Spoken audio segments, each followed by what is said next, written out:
ya vamos de camino al taller de ciencia ficción latinoamericana y nos dimos cuenta que nos queda muy bien este Metrobús.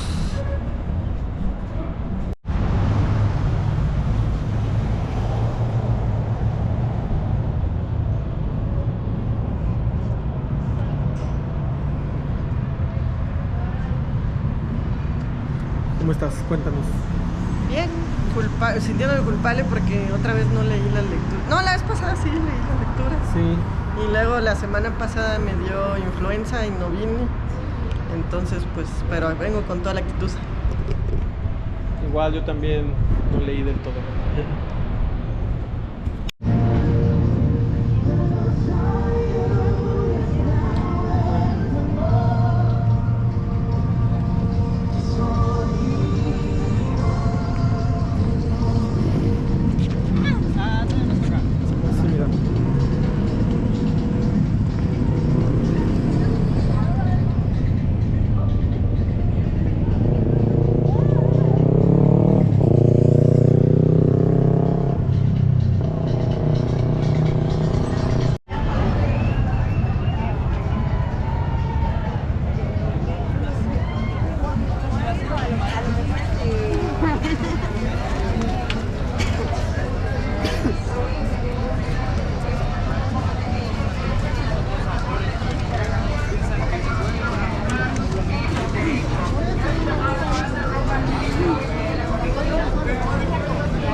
¿Este lugar tendrá un nombre?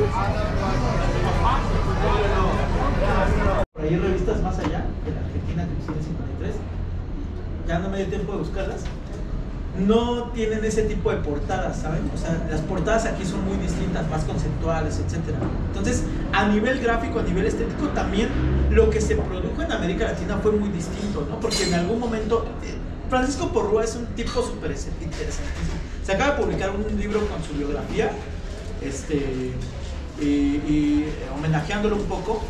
Y bueno, conceptualmente y digamos en términos de lo que se produjo en América Latina, no fue con esa finalidad de, al principio con esta revista Más Allá, de que se convirtieran en revistas pulp, sino de que se convirtieran en revistas de literatura, por decirlo de alguna forma y muy entrecomillado, seria, ¿no? O sea, que la gente dijera, ay, estos están hablando de cosas, están hablando de temas profundos de la filosofía, de temas profundos del avance tecnológico, pero además, como dice Laura Ponce, era la etapa en la que también había una posibilidad dentro de un público.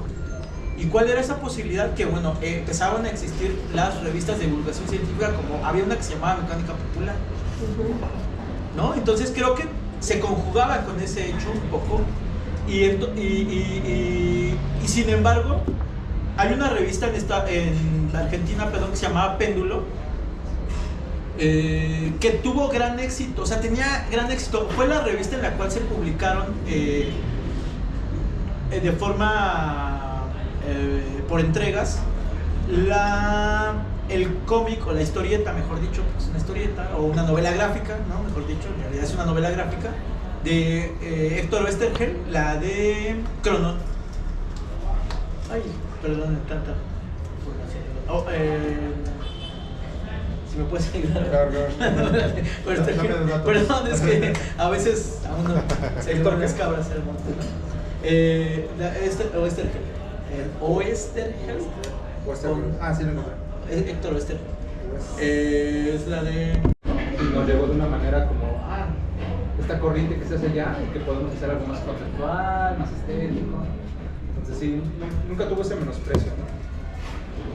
Porque aquí ese tipo de revistas sí tuvieron como un auge muy grande, se consumían un montón, o sea, todo el libro vaquero, el policíaco, el pasional, el semanal que se leía a mi vuelta, que ese era como era muy para como tipo telenovela, pero sí se distribuyó, o sea, sí había mucha distribución de contenido en esa época. Yo desconozco un poco de eso. Sería interesante, o sea, si tienes el dato de esas revistas, sería interesante más bien trabajarlas porque... están en Saltillo mis revistas. Porque no sé a qué época, o sea, a qué año Exactamente corresponde. a qué año podrán corresponder. Porque según, bueno, a lo que iba también con esto de la era Paul, que se dice que no hubo en América Latina, pero que en realidad Moisés Jasón, les dije hace otro Guillermo, Moisés Jasón,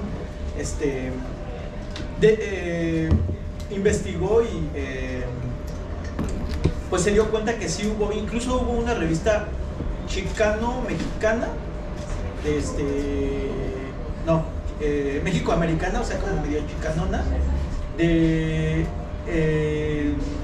que era Pulp y que en realidad sí eran revistas grandotas y que sí tenían así como que imagen. Y como conmemoración, el número 114, mi memoria no me falla, editaron nuevamente ese cuento. Tuvo incluida el veto, 8 republicaciones o publicaciones del cuento, lo publicaron 8 veces, ¿no? En algunas otras revistas. Y entonces, esa es la historia de las revistas y el por qué es importante y por qué este matrimonio, digamos, entre las revistas Más Allá y Nueva Dimensión, y que también posibilitó, bueno, al final nosotros tenemos pensado como de, no, pues es que las traducciones vienen de España, lo mejor está en España. No, o sea, en América Latina la migración también en los finales de los 30, ¿no? de mucha intelectualidad española y mucha gente por la guerra, también posibilitó muchas cosas en América Latina, ¿no? Y entonces por eso les decía que hace complejo la idea de pensar que la ciencia ficción latinoamericana es realmente latinoamericana, ¿no? Es muy complejo ese proceso porque también la migración tras la Guerra Civil Española, la migración tras las guerras, ¿no? Las grandes guerras europeas, pues también posibilitó que los intelectuales acá pudieran publicar algo, ¿no? De manera ya fuera, pues ya en la ilegalidad o de alguna forma en lo subterráneo y juntándose con otros círculos de intelectuales que pues les decían, pues sí, claro, vamos a publicar eso, yo no lo conozco, ¿no? Y entonces creo que en términos de la gente que escribía ciencia ficción en esa época, porque la revista más famosa de New Wave en Inglaterra, que fue New Worlds, pues tenía ese nombre, ¿no? New Worlds, ¿no? O sea, Nuevos Mundos. Y además, posterior a esa, Darko Subin hizo unas compilaciones de textos en los 70s que eran Nuevos Mundos, Nuevos Mares, Nuevos Mundos, Nuevos no sé qué. Y hay debe de haber una connotación específica para el hecho de por qué hablar de Nuevos Mundos. Incluso, por ejemplo, en el prólogo, que es muy posterior de James Dalhan, en el prólogo de Crash, habla acerca de que pues, nosotros ya no vamos a bajar al mundo, a esos nuevos mundos externos, sino al mundo interior, ¿no? O sea, como que esa parte del mundo, de lo mundial, pues tenía una concepción muy específica, ¿no? Pero habría que ahondar un poquito más en ello. Yo la verdad es que desconozco esa parte, pero me imagino que tenía, o sea, esa idea de la enunciación del nuevo mundo y nuevos mundos tiene que ver con algo de cómo se apreciaba la ciencia ficción, también en términos de la creación de la ficción, es decir, que eran nuevos mundos, ¿no? O sea, ya no eran los clásicos mundos de la ciencia ficción de los 30s. Pues supongo que tiene que ver con la exploración espacial y esas cosas, ¿no? Totalmente. Pero digo, habría que pues investigar un poco más para no decir cosas al aire o conjeturas que quizás no lo sean, o sea, no sean reales. Y entonces,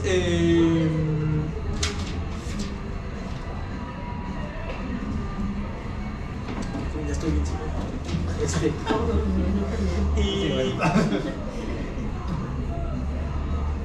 Y bueno, entonces tenemos que bajo todo caldo de cultivo, pues se publica en el 68 Guta Gutarrak, y entonces aquí pues yo les cedo la palabra a ustedes para que me digan qué les pareció el cuento, qué piensan, Muy divertido. qué les gustó, qué no les gustó, qué...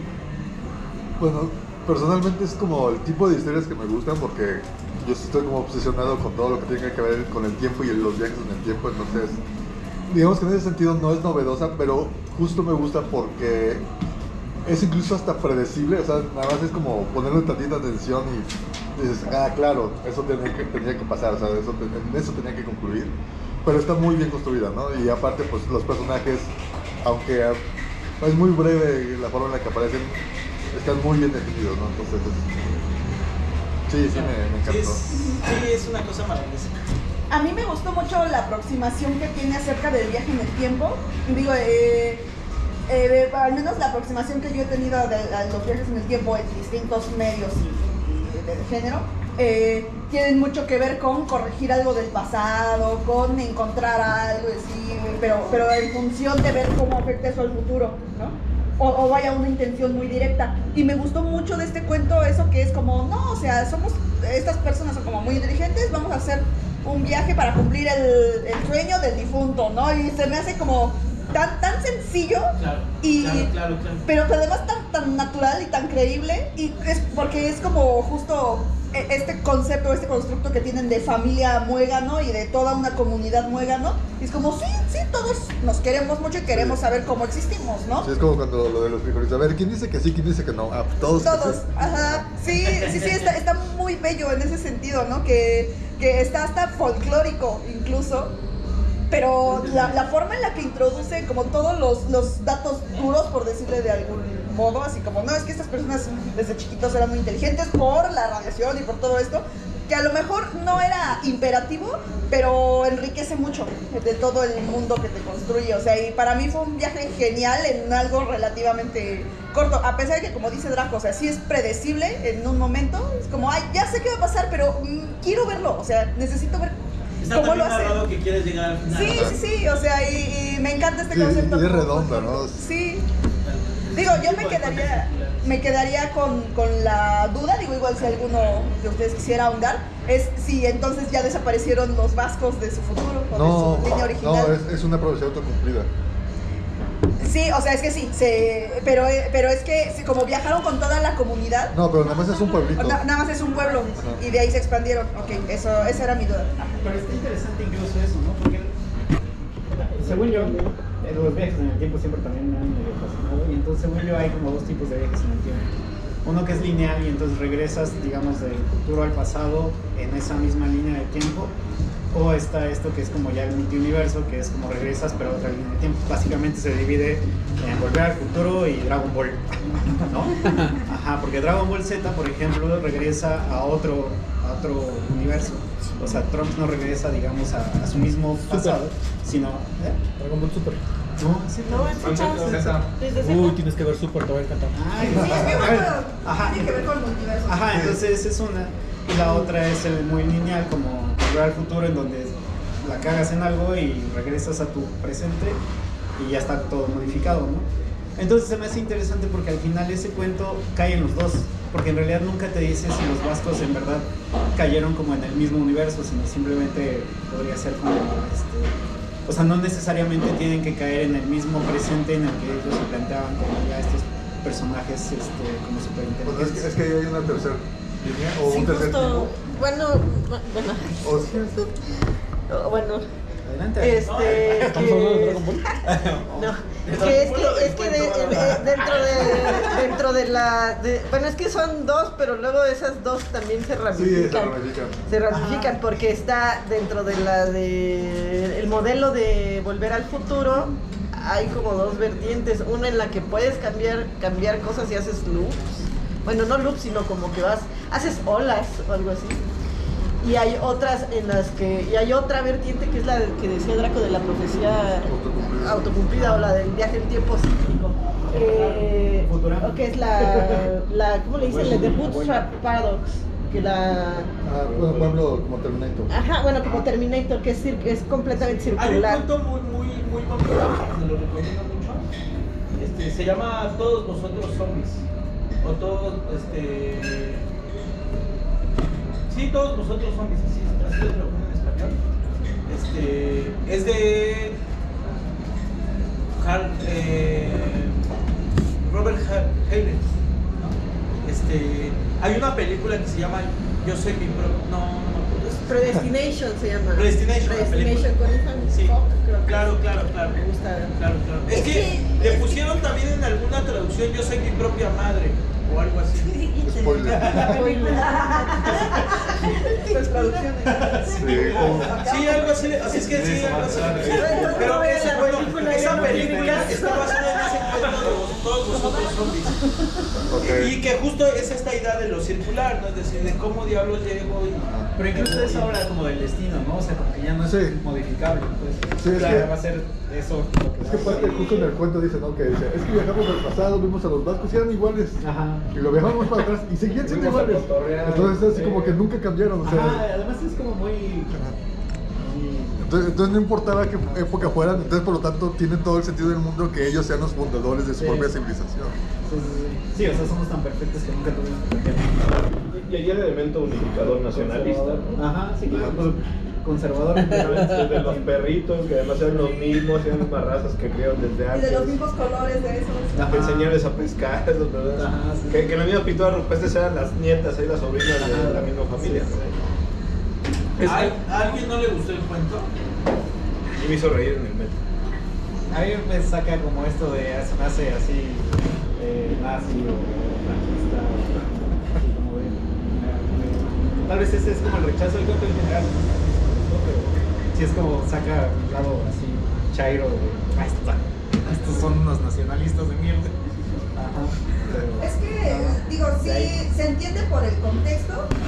Digo, también ahorita escuchándote, Javier, o sea, tiene que ver con la época en la que fue escrita. Pensando justo en esto de las líneas de tiempo, yo me iría, o bueno, yo lo interpreto como que sí es lineal y estamos hablando en una sola línea de tiempo. Nada más porque en realidad esto de los multiversos no tiene tanto tiempo hablando. O sea, como por esas épocas empezaba como a verse qué onda. Pero digamos que en el imaginario colectivo se tenía todavía más presente una línea de tiempo, ¿no? Que podías alterar y crear paradojas. Por eso yo interpretaría como que hablamos de una misma línea. Y entonces, hablando del contexto en el que fue escrito, dices, pues sí, o sea, es muy nacional, muy todo. Sí, digo, yo estoy como muy abierta a la posibilidad de no juzgar con ojos actuales las cosas del pasado. Entonces, digo, entiendo porque sí es muy nacionalista. O sea, sí, totalmente. Pero, digamos, en este momento en el que yo lo estoy leyendo, digo, a mí se me hace muy bonito, pues por todo esto, como de la comunidad. Como Sí, más en el folclore, ¿no? más de eso, como del lado del folclore, porque no estamos hablando de una raza per se, ¿no? Sino como de una comunidad con ciertos usos y costumbres. Y que ya casi, y que hacen algo, ¿no? Y se me fue, perdón. Pero bueno, eso que se me hace justo eso muy bonito y que no podría yo, o no me genera rechazo de alguna manera, porque digo, pues esto se escribió cuando estas personas pensaban así y si justo había este sentido de comunidad en pos de una cultura específica, o etnia, o razas, que también es muy fascista, incluso si lo queremos ver. Hay como en propaganda incluso. Sí, pero ¿Cómo lo dijiste? No juzgar con ojos actuales. con ojos actuales las cosas del pasado. No tanto, no estoy seguro si... Perdón. Iba... Sobre eso. A mí este cuento me parece una genialidad. Toda la idiosincrasia vasca y escauluna, y juega con eso de una manera maravillosa. Los vascos llevan mucho tiempo obsesionados con su origen, porque si ustedes saben, el vasco es una lengua aislada, no está relacionada con ninguna otra lengua de Europa, pero no es solo la lengua. Étnicamente los vascos no pertenecen a los demás pueblos celtíberos de España. La teoría más aceptada actualmente, pero que tampoco hay mucha evidencia, es que provienen de una población aislada de cromañones. Pero en el siglo XIX, cuando empiezan las investigaciones científicas sobre el origen de los vascos, pues una de las conclusiones más aceptadas de estas investigaciones científicas fue que eran descendientes directos de Adán y Eva. Hasta ese punto. Tiene sentido. Ahí están Amaya y que son un equivalente de Adán y Eva, pero dentro de la religión tradicional vasca, no son exactamente iguales, pero son los padres de la humanidad. Entonces, ¿cómo se llama la autora? Se me olvida siempre, Margarita. Autora. La que escribió El cuento. Magdalena. Ironiza sobre algo que es una obsesión real, transgeneracional, y además juega también con mucho humor e ironía con un tópico dentro de España que es, y sobre todo en esa época, que los vascos son brutos, que son ignorantes, porque todavía era una población mayormente rural, ¿no? Muchos que por primera generación estaban siendo monolingües en español, pero que los padres habían sido totalmente euskaldunes, que eran monolingües, que no habían ido a la escuela, etc. Entonces, por eso una mutación los hizo súper inteligentes. Claro. ¿No? Está ahí todo un uso de la ciencia y de la ciencia ficción para contestar unos prejuicios muy arraigados dentro de la sociedad española, pero también muy internalizados en la propia comunidad vasca, ¿no? Entonces está usando justo lo que decías, toda esta cosa folclórica, etcétera, la identidad vasca, y jugando con ella para crear ciencia ficción, y usando la ciencia ficción para explicar la gran obsesión de los vascos, que es el origen de los vascos, ¿no? Entonces hay un juego muy bonito entre lo literario, lo social y lo histórico, porque gracias a esto todos esos grandes misterios con los cuales están, de cómo una identidad se puede apropiar de un género ajeno, recién llegado, para resolver su propia historia. Sí, crear sus mitos, ¿no? Para crear sus mitos o recrear sus mitos. Creo que iba a tener bueno, nada más que a mí me sorprende que justamente hace poquito yo leí entre líneas, no sé si estaba por ahí la fecha, la verdad no vi. 68. Yo calculaba 70 y me sorprendió mucho pues que fue escrito en plena dictadura. Eso es lo que más me sacó de donde me quedé. Wow. Pero bueno, la escritora es Argentina, ¿no? Argentina. Ah, es Argentina. Sí, también yo, pero luego supuse, ¿no será que ¿Perdón? Seguro exiliada. Exiliada. Ahorita les voy a contar un poquito o sea, por qué, un poquito para redondear esto, pero es Argentina. Sí, vivió en Argentina mucho tiempo. Y me causa, bueno, nada más quizá como ironía, porque pues a mí es como una de las regiones que más me gustan del mundo, el País Vasco. Una de las primeras líneas es: a los vascos no nos gusta la violencia, somos muy calmados. Pero ese mismo año, de hecho fue la que yo señalé. pero ese mismo año fue el primer atentado de ETA. Entonces me causó mucha gracia que la historia fue muy irónica en ese sentido. Fuera de ahí, pues nada, sí se lee eso. Entonces es una reivindicación de un nacionalismo muy férreo, y lo que me gustó es que no quedó como regañón. Luego hay como textos que dices, esto es propaganda pura y dura. Por ejemplo, un ejemplo de propaganda que no quedó regañona, que a mí me gustó, es la película Vampiros en La Habana. No sé si la han visto. Sí, no la he visto. ¿No? Maravilloso. Es súper castrista, pero no se nota. La segunda, ese sí fue un colmo. La vi 10 minutos y dije, no, este es un panfleto hecho película. Vi 10 minutos, no aguanté, pero la primera no, y sentí que fue parecido. Esto es propaganda pro-vasca, de pe a pa, y no quedó como que el lector lo están, no sé cómo se dice, regañando, sermoneando, ¿no? Y es muy difícil que los vascos no sean vascos, ¿no? Es lo mismo, dice el juez. Eso mismo es el reto. Adelante. Entonces, yo escuché un consejo de un escritor, porque a mí me interesa mucho escribir, y él decía, ¿cómo es que lograr que las audiencias no queden sermoneadas, ¿no? ¿Cómo hacer contexto no te sermonee? Y ponía el ejemplo de Jurassic Park.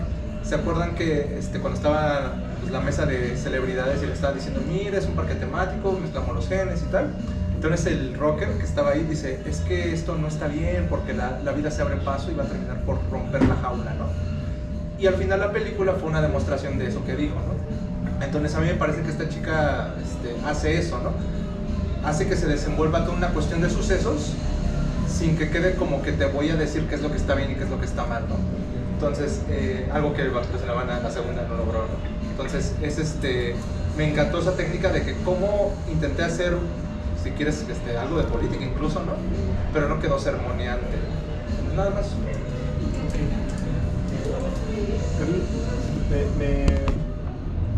Me pareció mucho justo lo que menciona también ella. En algún momento lo leí y me recordó mucho la tradición oral, que se da mucho en pueblos en el sur, que se da mucho en África. En Oaxaca hay mucha tradición oral. Entonces de repente son cuentos que no necesariamente tienen una conclusión, que pueden tener una moraleja o no, o que relatan algo que pasó en años que ni siquiera ellos vivieron, pero que pasa de generación en generación. Y me sonó a eso, ¿no? Me recuerda, por ejemplo, cómo llegaron a la Baja Mixteca los antepasados de mi abuelo, que venían colgados de los toros, ¿no? Eso por supuesto que nunca pasó, pero es su ficción, ¿no? En realidad los caciques y los jefes, los que tenían dueños, hay vacas, en realidad hasta nombraban a los pueblos con respecto al apellido del dueño de las reses, ¿no? Y muchas personas de la Mixteca Baja se comienzan a especializar en la crianza de muchos animales, se vuelven carniceros, sin animales, cosa curiosa, ¿no? Pero justo me recordaba de repente estas narraciones que le decían a mi abuelo sobre cómo habían venido arreando los toros por los cuernos y con las manos, ¿no? Y pues quién sabe qué tan cierto sería eso, qué tan ficción sería eso, pero es parte también de la construcción de un relato, ¿no? Y los relatos muchas veces rebasan cuestiones temporales, después se retoman precisamente muchas veces con alguna índole nacionalista o de recuperación de la cultura o de la identidad, ¿no? Y por eso me sonó mucho. Y pasa algo también similar con Vampiros en la Habana, o sea, ahorita que lo mencionas, toda la película no parecía realmente, en algún momento, ¿ya la vieron o quieren verla? No. Sí, Entonces no lo puedo decir, pero... No, sí, dilo. Ah, sí. sí tienen que ver. No le spoiles a la conclusión, nada más. Hay un...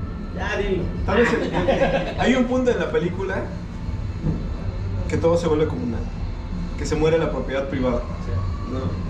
Y a mí me parece maravillosa La parte canción. Exactamente. Ahí se muere la propiedad privada y todos los capitalistas del mundo ahí comienzan a rabiar y comienzan a arrancarse los cabellos porque este carnal vuelve público la propiedad privada, ¿no? Y creo que por ahí va este rollo a veces con un poco de esta mezcla con la tradición oral, ¿no? Que además lo que enriquece mucho la tradición oral es cómo la reinterpretan las siguientes generaciones. Y eso me parece genial, ojalá y se siga haciendo con estos cuentos también. Sí, bueno, regresándome un poquito, hablo de eso de los tipos de historias de ciencia ficción sobre viajes en el tiempo. Digo, hay varias clasificaciones. Yo considero tres principalmente. Esta, la de regreso al pasado, cambió algo. Si regreso al futuro, entonces eso que cambié se modificó, ¿no? Entonces ahí es donde entra, por ejemplo, la paradoja del abuelo, ¿no? De que, pues es que si maté a mi abuelo, ¿cómo es que nací, no? Entonces no puedo, por ahí pasa algo raro, ¿no? La otra es los multiversos, donde es así, donde viajo al pasado, mato a mi abuelo, regreso al presente y entonces pues estoy en una línea temporal en donde mi abuelo no existe y por lo tanto yo nunca existí. Pero yo provengo de una línea distinta y por lo tanto ya no podría regresar. Y la tercera pues es lo de la línea autoconsistente, donde entonces tenemos retrocausalidad y entonces pues yo no puedo modificar la línea de manera que no puede pasar algo que afecte el futuro. Entonces en este caso, aunque yo lo intentara, y de hecho de eso se suelen tratar este tipo de historias, yo intento modificar algo y termino causándolo, por ejemplo. O sea, intento evitar algo y termino causándolo. Entonces, como Terminator, o en este caso muy concreto del País Vasco, pero pues hasta cierto punto también se transpara justamente esa parte de la ruralidad. Es como también uno lo puede empatar hasta cierto punto con otros pueblos, ¿no? Y como eso, ¿no? De que pues no tenemos guardias. ¿Cómo no? Pues aquí están los perros, ¿no? Es como ese pensamiento muy de pueblo, ¿no? Entonces es como muy curioso, ¿no? Y bueno, también cómo hacer digerible esto, pues digo, eso es algo que se ha mencionado mucho. yo creo que el humor también es algo con lo que ayuda justamente a que sea más digerible, no se sienta tan pesado ni tan directo, o justamente que no se sienta como que estoy sermoneando a los demás, ¿no? Entonces como que este humor también funciona como lubricante y hace que uno acepte más fácil todo ese contenido, ese tipo de ideas. Ya, bueno, también quería retomar lo que dijo la compañera. ¿Me recuerdas tu nombre? Abril. Aquí, bueno. Que justo, digo, yo por ejemplo no tengo bagaje acerca del contexto de lo que implica el País Vasco, digo, muy básico, ¿no? Pero ya con todo lo que acabas de decir, me acordé que justo en el cuento dicen esto de que no importa que sea un vasco mestizo, siempre produce un vasco de sangre pura. Y es una muy clara referencia también a cómo son segregados, ¿no? De cierta manera dentro de su etnia es como, no importa que te hayas mezclado, entre comillas, porque para mí siempre va a ser chino vasco, ¿no? O sea, no, es una manera muy inteligente de decirlo sin decirlo, ¿no? Es muy chido. Y no es un argentino, de hecho. Sí. Es un argentino de... Sí, no es el que se casa, ¿no? Sí, ajá, justo. Pues es que eso puede ser tanto de forma despectiva como no también. Es contradictorio incluso, porque Ajá. es como de, bueno, entonces como logró existir un vasco mestizo. Sí. Entonces no podrías. Sí, o sea, digo, a nosotros pues, por supuesto que no nos hace ningún sentido, ¿no? Pero creo que el autor lo hace de manera muy inteligente, como que te lo pone ahí y no te dice si eso es bueno o malo, o sea, solo tú lo interpretas. Y también quería resaltar que me encantó también la forma en la que está escrito, porque incluso la voz narradora también se expresa de una manera diferente a como esperaríamos leer a un narrador.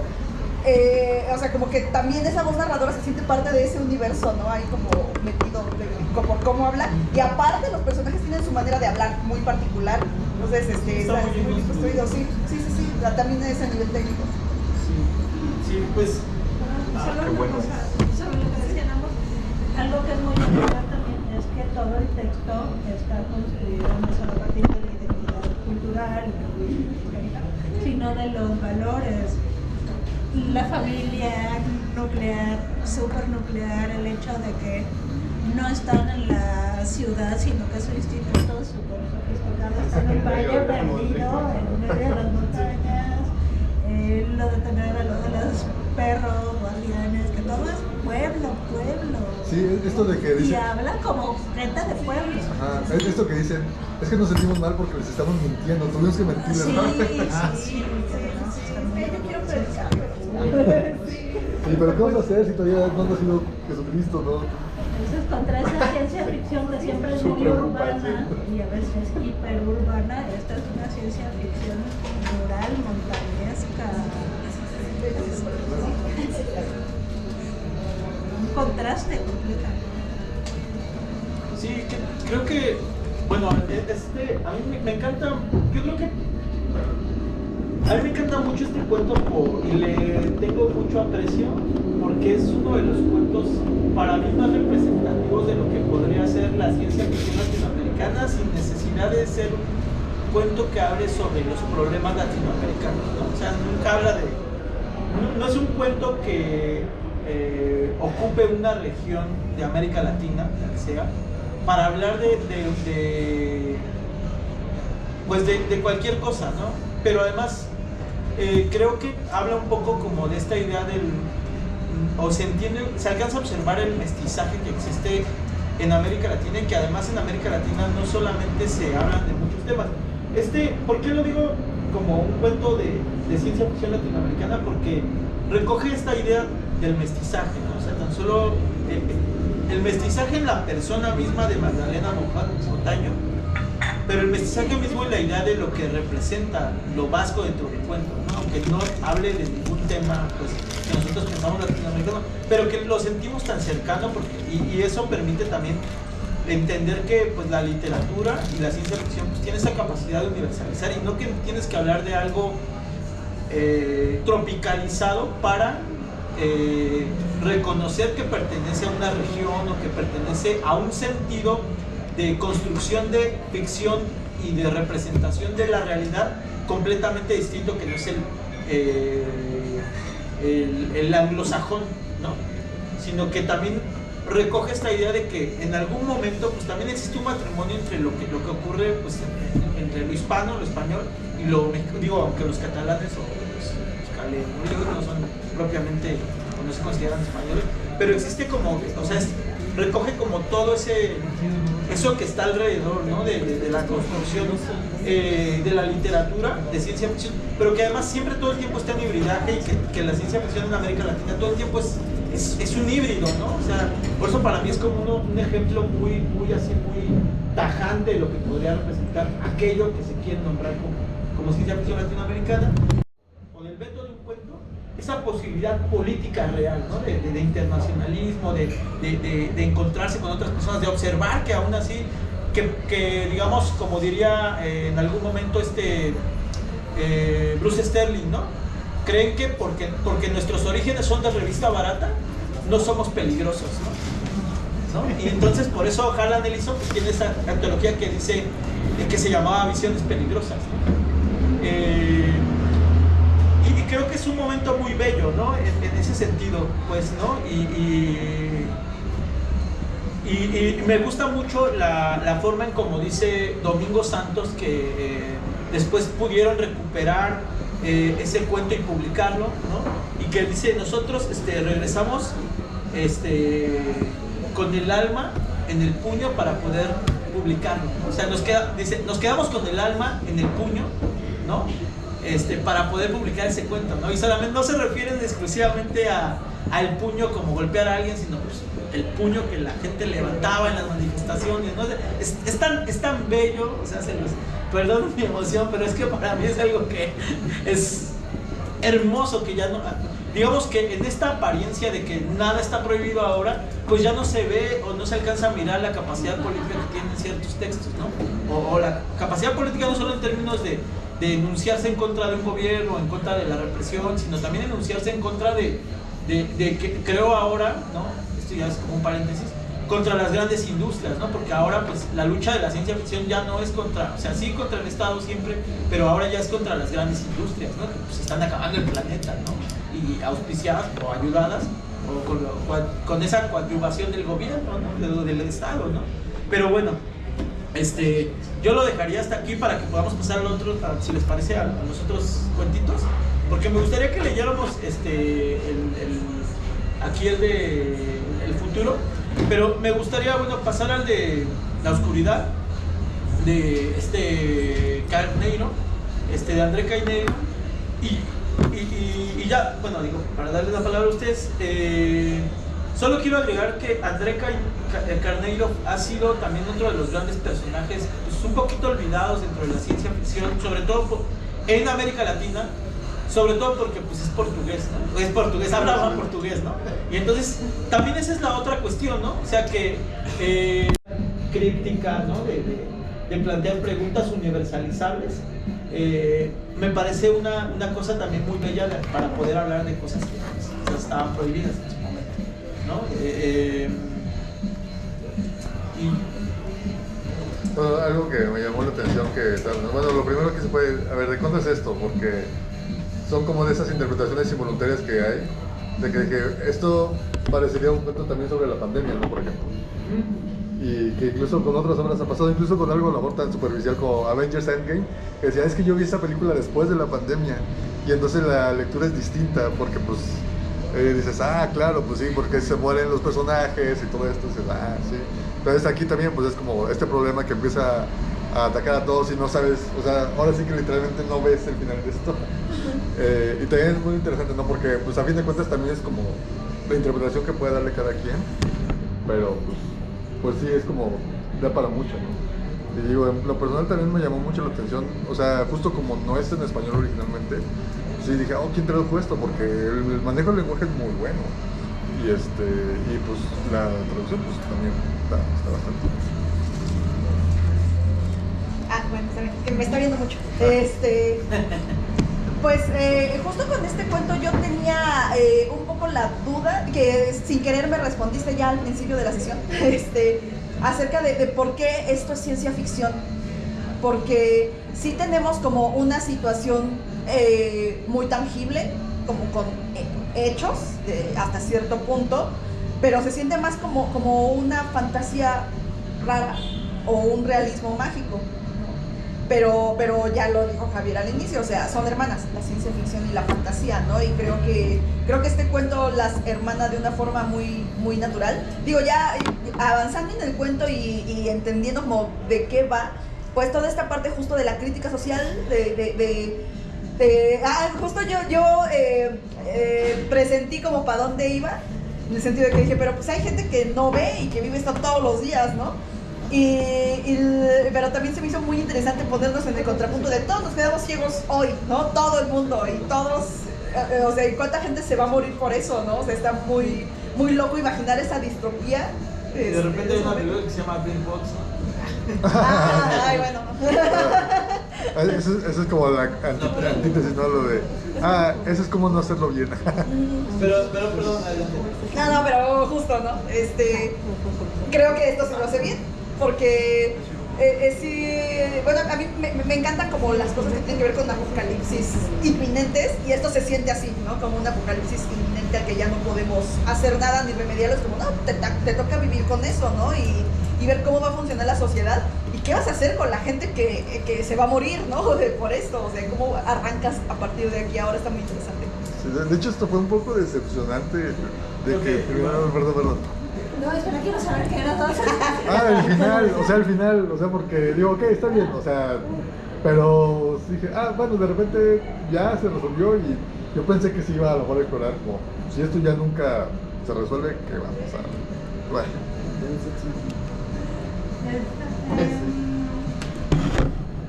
Esta segunda vez que lo leí, porque lo había leído hace varios años. ¿En portugués lo leíste? No, en español, porque viene, no sé si en esta o en la de Latinoamérica Fantástica.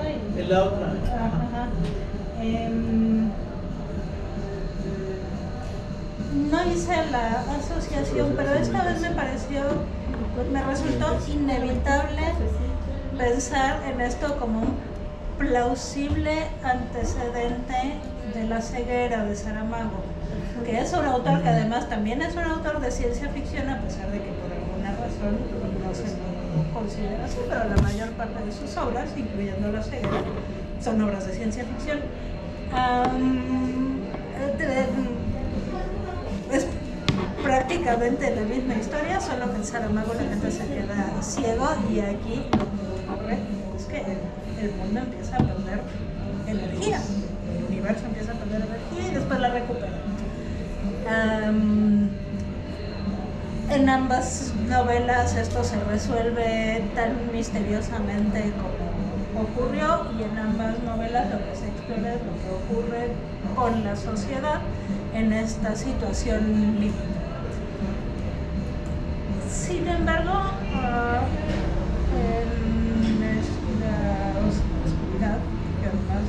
la oscuridad, la ceguera tienen paralelas. Una cosa que es muy peculiar es que finalmente es una obra muy optimista. A mí me sorprendió muchísimo que la primera reacción de este personaje cuando llegan los vecinos a pedirle ayuda es decir, sí, claro, pásenle, tengo agua, tengo galletas, quédense a cenar, quédense el resto de la noche. Es decir, Y que planeara cómo racionar la comida. Sí, o sea, ya sin dudarlo un segundo, y además es una cosa muy poco brasileña, esta persona está completamente dispuesta a ayudar al prójimo desconocido, porque eran unos vecinos a los que saludaba de hola y de Dios, sin ninguna condición. Y recibe también ayuda después de este ciego sin ninguna condición, en un momento de crisis en el que ya nadie ayuda a nadie. Entonces todo el tono del cuento es de mucha fe en el ser humano, ¿no? Sabemos que están pasando cosas terribles, sabemos que, para variar, los militares no están ayudando en nada, que hay gente que muere, etcétera. Pero a diferencia de la novela de Saramago, donde la situación social se deteriora cada vez más, aquí lo que vemos es un mundo en crisis donde a través de la solidaridad, la acción colectiva, se sobrevive, ¿no? Y se perpetúa la esperanza, y donde aquellos que eran los marginados de la sociedad de pronto cobran protagonismo. Pero algo que me hace pensar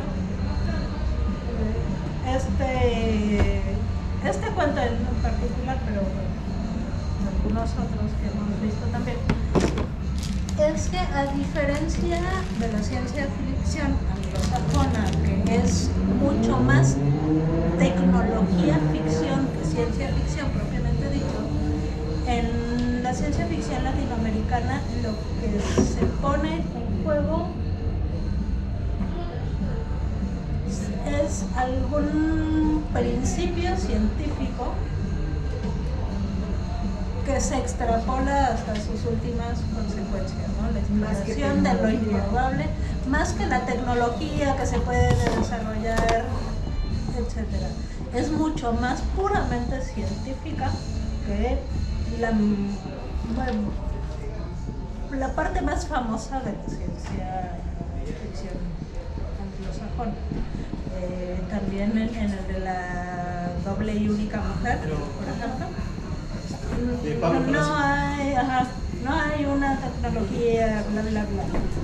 Lo que hay es un ser humano que representa una nueva posibilidad biológica y ontológica, porque tiene simultáneamente una y dos conciencias, ¿no? Es decir, es mucho más abstracta y mucho más teórica la ciencia ficción latinoamericana que la anglosajona, que es más espectacular y más fundada en lo maquínico.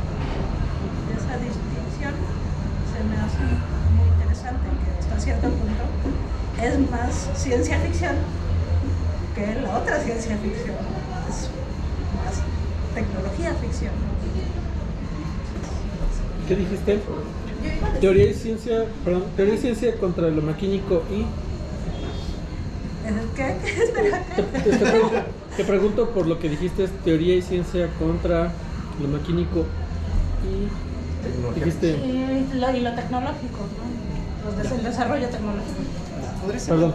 No te preocupes. Nada más quería añadir justo con base en algo que comentaste, que esta parte de la ayuda a los vecinos, yo la interpreto no como un desprendimiento de solidaridad, sino como un grito desesperado, como de validación, de necesito ser útil en esa crisis que está pasando. Mira, ya hay niños llorando, ¿no? Y va a darles cobijo, porque incluso cuando se pierde es como, se van a morir por mi culpa y todo este rollo. Entonces creo que sí, o sea, y también tiene una lectura muy poderosa, ¿no? En ese sentido, porque vaya, muchos de nosotros seguro hemos estado en una situación de, güey, no le hablo a mis vecinos, vivo aquí desde hace 6 años, no tengo idea de cómo se llaman y ya está. Y creo como que nos sentimos, o bueno, yo me sentí identificada con eso, pero también la verdad es que somos seres sociales, queramos o no. O sea, y sí, en algún momento vamos a necesitar de otras personas, pero no nada más a nivel de ayuda y como de solidaridad per se, sino de su reconocimiento y su validación. Y su afecto incluso, porque era lo que en ese momento lo superempoderó, ¿no? Que le dijeron, ¡tú fulano! Y, ¡ay, no, sí! ¿no? Eso lo super llenó de energía para atender, porque estaban llenando esa validación y reconocimiento que no estaba teniendo en un mundo donde no podía ver las caras que le hacía la gente. Entonces yo lo interpreté como de esa manera, incluso a lo mejor lo de los ciegos también podría ir un poco más por ahí, pero al menos yo lo siento como muy interesado todavía en esa parte. De persona común, ¿no? Porque justo sí, es claro, como muy natural. Un relato como de la persona que va a salvar el mundo, ¿no? Tienes como la persona que soporta toda esta situación, que al final ni siquiera tiene nada que ver con la solución, sino simplemente está sobreviviendo y como puede. Y que se me hace también interesante porque creo que es como, ¿no? O sea, es como estos videojuegos de guerra en donde tú eres como el super soldado y matas a todos y así salvas el mundo. Esto que es como muy de, bueno, no soy como extraordinario como en esta cosa de sobrevivencia, no soy ciego, ¿no? Pues digamos que porque sería como el más adaptado a esta situación, cosas así, sino simplemente soy una persona ahí común que leyó algo sobre sobrevivencia y entonces acumulé bueno en latina y ya, ¿no? Ajá, y es todo lo que puedo hacer. Creo que Manuel iba. Sí, qué bueno que mencionaba la cuestión de la de la tecnología ficción. También lo pensé en cuanto a los contextos de las historias. El ensayo sobre las cegueras es de los 90 y bueno, esto sale en los 60. También ahí hay un contexto muy importante que influye en los escritores. Él todavía vive esta edad de fraternidad, de esperanza en un cambio, los hippies y todas las movilizaciones sociales, tal vez bastante contraria a lo que vivimos en América Latina, ¿no? Pero aún había estos discursos, aún se creían estos discursos, algunas personas, no todos. No tengo muy bien el contexto de este escritor, porque luego puedo decir, vaya, su lectura me habla de esto y en realidad era derechoso, ¿no? Pero sí, y es que lo sabía, pero también hablamos de una época en la que aún se planteaba un mundo bipolar, un mundo donde, por ejemplo, había aún la posibilidad de que la colaboración, la cooperación, sigue siendo un discurso, por supuesto, pero la camaradería esa es la cuestión. Compáralo ahora con el discurso, por ejemplo, de la tecnología de ficción, que era bastante americano, ¿no? Todo el empeño, toda la forma en la que iban a resolver mediante sus avances tecnológicos y sus capacidades individuales, además, porque regularmente hay una figura que lo puede todo, ¿no? O es un genio, o es un ser magnífico. Y aquí, por ejemplo, algo que me llama también la atención de Oscuridad y que me dio en parte gusto, eso me atrae mucho también y crea suspenso, es que no tienes que estar evidenciando absolutamente todas las atrocidades que están sucediendo. Que es algo que he leído en muchos otros cuentos de tipo ciencia ficción, tienen que detallar que todo el mundo está sufriendo, por qué está sufriendo, de qué manera está matando a la sociedad. Simplemente sabes que todo está oscuro, ¿no? Eso a mí me perturba, me crea cierta tensión, no saber realmente qué es lo que está pasando. Pero creo que también tienen que ver mucho los discursos con la forma en la que después se redactan, ¿no? Al final, curiosamente, hay una luz en el camino y es una luz que parpadea y es pequeña y eventualmente se va haciendo más y más grande, ¿no? Que no me desagradan tanto las historias desesperanzadas a veces. Me gusta también caer en algo lindo, ¿no? Creo que... Yo vi que iba. Bueno, sí, también porque yo no pude evitar como la analogía de la caverna de Platón, que es un poquito esa... Ajá, no, bueno, la idea de la caverna donde pues es como la analogía como de que todos viven en una cueva y que todo lo que perciben del exterior son sombras proyectadas en una pared. Y que está viendo la película de Underground, explica que, o sea, toda la información que recibes del exterior, que los que están adentro de la caverna pues es como la gente común, ¿no? Y lo que pasa afuera es otra cosa, ¿no? Y la información que reciben del exterior pues se filtra, ¿no? A través de la luz de los de una pequeña cavidad, además, así, en la caverna, entonces pues yo no pude evitar pensar en esa analogía, ¿no? Y que bueno, pues como la analogía pues es un poquito como la idea de la ignorancia, ¿no? Pues por llamarlo de alguna manera, ¿no? El desconocimiento, la oscuridad, la sensación pues como de incertidumbre tal vez, ¿no? O sea, ese como el concepto, ¿no? de oscuridad como idea, ¿no? Y pues eso, ¿no? Que a lo mejor tiene mucho que ver con lo que dicen, ¿no? Que no solamente es como la idea de no veo, ¿no? Sino como la catástrofe un poco, ¿no? O sea, el desastre. Y bueno, pues eso, ¿no? Y que pues al final pues, se resuelve y pues qué bueno, ¿no? Sí. Que era un sueño. Peripecias, todo. Sino justo es como la gente del medio, ¿no? Que a veces como que en las historias, como a fin de cuentas, los relatos siempre tienen que tener algo de extraordinario, a veces como que se deja de lado a la gente más común, ¿no? Como porque, bueno, como dices, Manuel, no lo muestra, pero sí por ahí te da guiños, ¿no? De que dice, bueno, es que se escuchan gritos, se escuchan cosas, ¿no? Pero nunca te dicen específicamente qué está pasando. Y él mismo, ¿no? De repente está desesperado gritando y la gente no le hace caso, ¿no? También. Entonces sí hay, o sea, sí es muy optimista. De hecho, yo también sí como que, sí me sorprendió un poco eso. O sea, no sé, o sea, como que a estas alturas hasta nos cuesta un poco creer eso, ¿no? Pero bueno, sí, es muy interesante. Y digo, también retomando esta parte justo de la ciencia ficción y la fantasía, digo, yo como lo interpreto y que lo vi alguna vez en un curso hace tiempo, es que decían es que la fantasía y la ciencia ficción son como dos polos opuestos en un eje, donde la fantasía es todo aquello que pues existe, que no existen realmente, pero que uno se puede imaginar, y la ciencia ficción es aquello que no existe pero que podría existir porque hay una explicación científica, tecnológica a eso. Entonces en realidad las historias están en algún punto entre esos dos ejes, porque decía el del curso, decía, es que no puede haber algo, o sea, toda la ciencia ficción tiene algo de fantasía y toda la fantasía tiene algo de ciencia ficción, porque aun cuando sea fantasía muy fantasiosa, valga la expresión. ¿Quién era? No me acuerdo el nombre porque era un curso en línea. Es un curso, sí, yo tomé ese curso también. ¿Tú también lo tomaste? De los MOOC, Coursera, sí. no me acuerdo, Ajá. sí. De Coursera, era de Coursera. La plataforma. Ajá. De las- Sí, entonces ya justo tiene decía, muchos años. es que decía, por muy fantasiosa que sea tu idea, o sea, tiene que tener algo de realidad. O sea, porque si hablas de seres que no son humanos, que no viven en un planeta, bueno, pues entonces, sí, o sea, no puedes conectar con eso. Entonces tiene que haber cierta, o sea, como lo que decía Tolkien, ¿no? De Second Reality, o sea, tiene que haber ciertas reglas para que eso funcione. Y incluso en la ciencia ficción, o sea, porque digo, yo también he pasado por eso, intentando escribir cuentos, que de repente hay cosas en las que me trabo porque digo, es que ¿cómo explico esto? Y es como, pues es que en realidad no hay que explicar todo, ¿sabes? O sea, de repente, por ejemplo, hablando de viajes espaciales, ¿no? Es que este viaje tomaría tantos años y es que si no, tendría que hacer esto y bla, bla. Entonces, bueno, si tratamos de justificarlo todo, no se puede. Y creo que justo en este caso, pues sí está como a medio de las dos cosas, porque incluso yo cuando lo estaba leyendo pensaba, bueno, es que si las flamas no calientan, el planeta en general se enfriaría muy rápido y entonces todo se empezaría o sea, la temperatura caería rapidísimo. Entonces, pero eso no pasa en el cuento. Y a fin de cuentas dices, bueno, ok, o sea, para los fines del cuento no es necesario eso, ¿sí? Entonces, ahora entiende uno que es parte de las libertades que se toma el autor, o no sé, porque su intención no era esa, ¿no? Sí, justo, perdón, justo por eso siempre ayuda mucho como entender. Recuerdo que al principio hablábamos de la idea del no-book, del enseñamiento cognitivo, ¿no?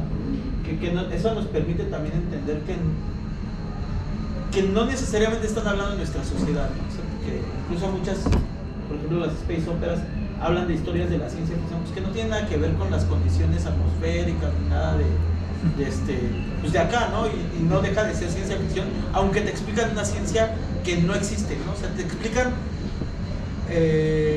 los procesos naturales de otra región que no conocen, pero con los avances científicos que entendemos acá, ¿no?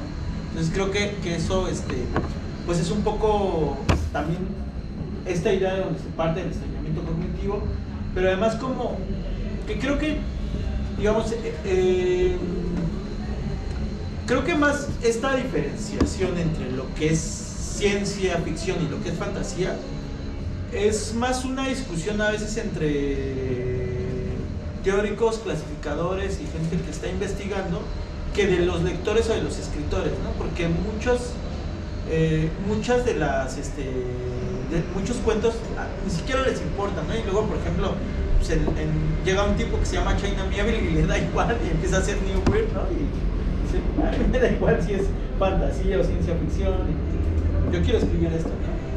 Y ni siquiera China Miéville pues inventa el término, ¿no? O sea, lo inventa alguien en un prólogo para un libro de él, pero creo que justo a veces está esta parte como de querer clasificar y de entender la ciencia ficción a la postre de lo que entendemos como la ciencia ficción anglosajona y lo que se está gestando en América Latina, que no es no es propiamente esa ciencia ficción como bien dice Abril, que tenga que ver con esta idea de lo técnico científico y sino con lo literario, ¿no? Creo que si algo tiene la ciencia con miras, prospectando que viene para la tecnología y la economía, por supuesto. Y es un video de una persona que tiene, no lo especifica muy bien si es un chip integrado o algo, pero tiene la capacidad de mover computadoras con su mente. ¿Con su mente? Como lo que está proponiendo Moss. Como el Neuralink. Como el Neuralink. No lo dicen así porque sería publicidad gratuita para Elon Musk, que seguramente esa es la idea. Pero es una mujer que va al trabajo y tiene altos niveles de estrés y una barra ubica estos niveles de estrés y su jefe está al tanto de eso y se toma un descanso unos minutos y se va. ¿Podrías enviar la noticia? Voy a enviarle, es un extracto del video del Foro Económico Mundial. Porque se supone que son videos que prospectan actividades que vendrán en un futuro no muy lejano. Lo que viene es más aterrador todavía.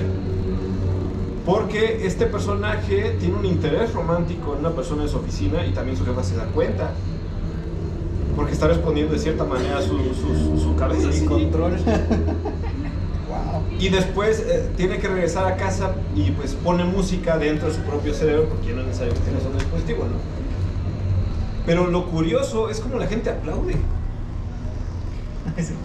La gente está vertida en esta idea pues bastante cyberpunk, bastante fuerte, distópica. Pero están aplaudiendo, o sea, en ningún momento de, bueno, ¿para qué queremos eso?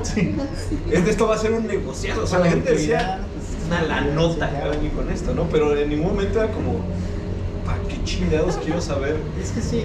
Ya nada más para cerrar la idea, yo no es que esté en contra, por ejemplo, de que ahora pues escriban textos ecofeministas, todo lo contrario. Más bien lo que quiero señalar es que las cosas ahora son más complejas. Por ejemplo, por mucho que, y perdón que lo diga, pero por mucho que nos esforcemos, pues el feminismo no es una ciencia, ¿no? Hasta ahora no podemos decir que el feminismo es una ciencia, quizás es una necesidad de un posicionamiento político, pero pues no es una ciencia, ¿no? Hasta donde yo tengo entendido. Pero la ecología sí, y en ese sentido las cosas son más complejas. ¿Por qué? Porque ahora, por ejemplo, la ciencia ficción ocupa la ciencia, pero además la posición política, y creo que eso va a ser muy interesante. Pues no es que yo me encuentre o me pliegue en contra de esta posibilidad de estas nuevas formas de ciencia ficción todavía más híbridas, ¿no? Pero pues nada más quiero señalar eso como para cerrar esta idea de que no estoy en contra de eso, ni que no, pero pues se vienen cosas interesantes, ¿no? Y justo también esto, ¿no? Y en ese tiempo, incluso la privación sensorial que también estaba muy en boga, no me acuerdo cuándo fue. No, y también es la etapa de la antipsiquiatría, ¿no? O sea, por ejemplo, en esa época, en los 60 se empieza a escribir de R-Line, ¿no? Los textos de antipsiquiatría. Entonces, pues, hay muchos bemoles, pues. Sí, pero, sí. ¿Querías decir algo, Nico? Sí, pues, ya se me olvidó. Varias cosas. Bueno, al respecto es que eran varias cosas. Al respecto de lo que mencionaban me voy a ir un poquito más atrás. De esta idea optimista de la comunidad, que, bueno, siento que sí es algo que es muy latinoamericano, aunque no lo sintamos todavía ahorita, o que no lo sintamos ahorita, porque pues los 60 fueron una época muy optimista en muchos sentidos, pero sí siento que sí es algo muy latinoamericano y que a lo mejor no nos damos bien cuenta, pero yo estuve viviendo 2 años en Estados Unidos y o sea, como latinoamericano es como la peor cosa que puede haber pasado. O sea, el sueño americano, no, es que no, ellos no tienen, sí, su sueño americano es como, no, ellos no tienen sentido de comunidad, o sea, son 100% individualistas, tanto en cómo viven y en cómo trabajan. O sea, por ejemplo, para ellos no tienen amigos en el trabajo, por ejemplo, son sus coworkers. O sea, la forma en como nosotros los latinos nos relacionamos sí es muy, o sea, no es nada individualista. A lo mejor lo es porque estamos muy influenciados por Estados Unidos, o a lo mejor porque lo aprendemos de la tele o de los programas y todo, donde tienes el héroe o el súper poderoso que va a hacer todo, o la idea esta de que tú puedes ser ese superhéroe, tú puedes ser ese individuo que va a salvar al mundo. pero bueno, ese quería, o sea, sí es como muy latinoamericano este sentido de comunidad y bueno, también aprovechar para, que espero que no se pierda, ¿no? Que no nos dejemos tanto influenciar por lo americano.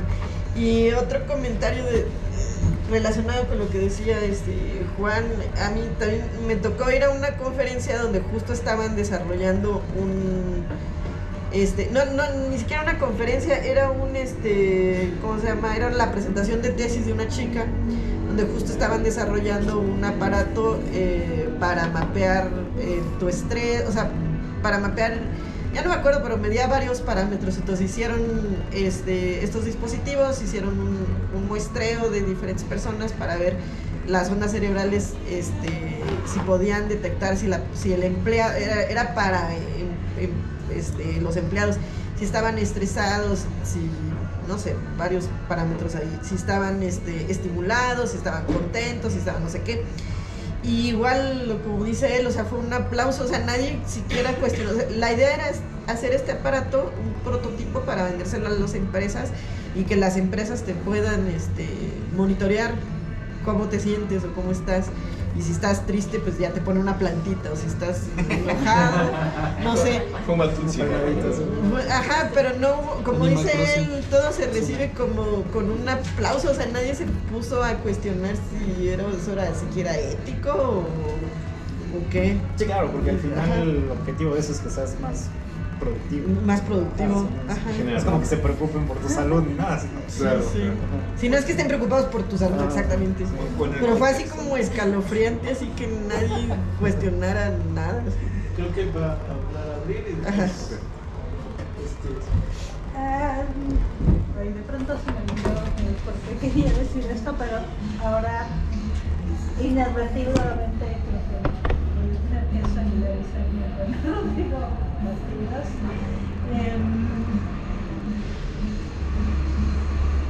Porque sí hay momentos en los que ciertas preocupaciones y ciertas disciplinas científicas se vuelven socialmente más relevantes que antes o que después.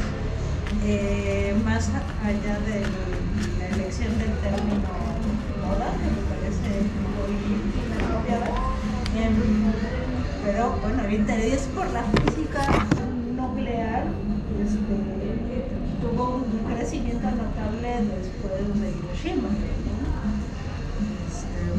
Y a veces ese interés también va a estar potenciado por la propia cultura pop. Hay un ciclo de retroalimentación.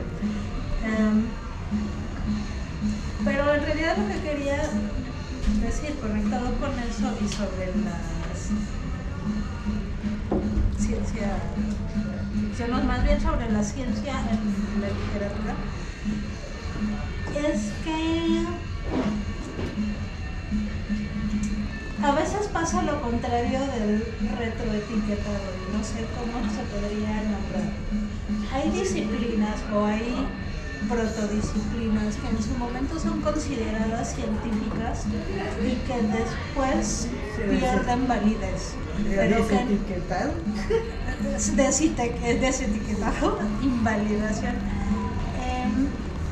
Y que en el momento en el que ciertos escritores escriben sobre ellas, como en el caso del espiritismo, por ejemplo, en el siglo XIX, tuvo una vertiente de investigación científica muy seria y con una tecnología llena de cablecitos para el organismo o uno de los cuentos que leíamos en la primera sección, la frenología, que curiosamente para cuando se escribe ese cuento ya está desacreditada y está desacreditada en el propio cuento, ¿no?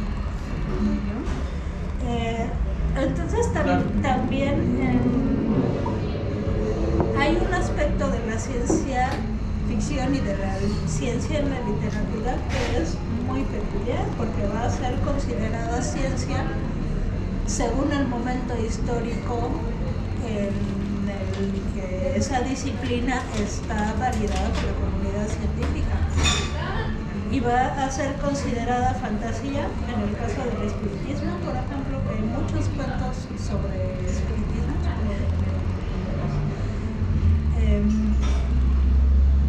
que se volvieron cuentos fantásticos, pero que quién sabe si eran cuentos fantásticos en realidad, y que si uno los lee, de hecho las tramas versan sobre personas que están investigando el fenómeno del espiritismo, no tanto sobre los fantasmas que llegan y se manifiestan, sino sobre una investigación disciplinaria del fenómeno. Entonces, no solo es que hay momentos en los que ciertas disciplinas y ciertas preocupaciones comprobaba, digamos, la brea del hoyo negro, y que además, por ejemplo, Einstein lo rechazaba. Él decía que eso no existía, que era una cosa absurda, a pesar de que él dio como este salto, digamos, de lo de la materia a la energía, ¿no? O sea, de que toda materia es energía. Entonces, a partir de eso, Hawking saca todo esto de la radiación, pero es una cosa que tal vez ahorita no se popularizó porque pues es como, bueno, pues ya todos sabemos que existen los hoyos negros. Entonces, por ejemplo, incluso películas como Interstellar hacen que el tema también se vuelva muy popular. Ajá, sí, claro. Entonces sí, o sea, es como algo que está ahí, pero que en realidad no, pues igual como que el medio no lo ve como algo interesante, o simplemente no sé. Aún no va a ser un éxito en taquilla. Ajá, aún no va a ser un éxito en taquilla. Lombis, ¿qué crees? Se nos acabó el tiempo. Desde hace media hora. No. Está muy desacreditado, pues, como dicen que es chavista, ¿sí? Pero realmente, y es súper marxista, él cañón, ¿no? Y entonces mucha gente como que lo hace bendito, pero vale mucho la pena, y a él quería que como que entendiéramos esta cuestión de que también, no solo con él, pues es evidente que ya lo hemos visto en otros cuentos, pero también esta idea de la brevedad y esa necesidad de hacer cositas muy cortitas, pues es algo que también se ha alimentado demasiado en los cuentos y textos de ciencia ficción en América Latina, ¿no? O sea, y bueno, Brito es una muestra de ello y que tiene muchos otros cuentos de ciencia ficción, pero que además es esta cuestión de que también se ocupa la ciencia ficción para hacer alegoría o para hacer una denuncia de algo, ¿no? O sea, también este es como un ejemplo de esos escritores pues que también están pisando el terreno de la ciencia ficción, el otro. Es decir, que también no hay solamente escritores, o que sí hay escritores y escritoras de ciencia ficción que se dedican exclusivamente a ello, pero que también hay escritores que pisan la ciencia ficción y al mismo tiempo están en otra cosa. O sea, y también lo vamos a ver con Gorodischer, que vamos a leerla vamos a leer nada más un cuentito como para no quedarnos sin Gorodischer, porque créanme, yo amo Gorodischer, soy gorodischiano, más que, bueno, soy ambos, ¿no? Ursula Le Guin, me encanta Ursula Le Guin y Gorodischer, pero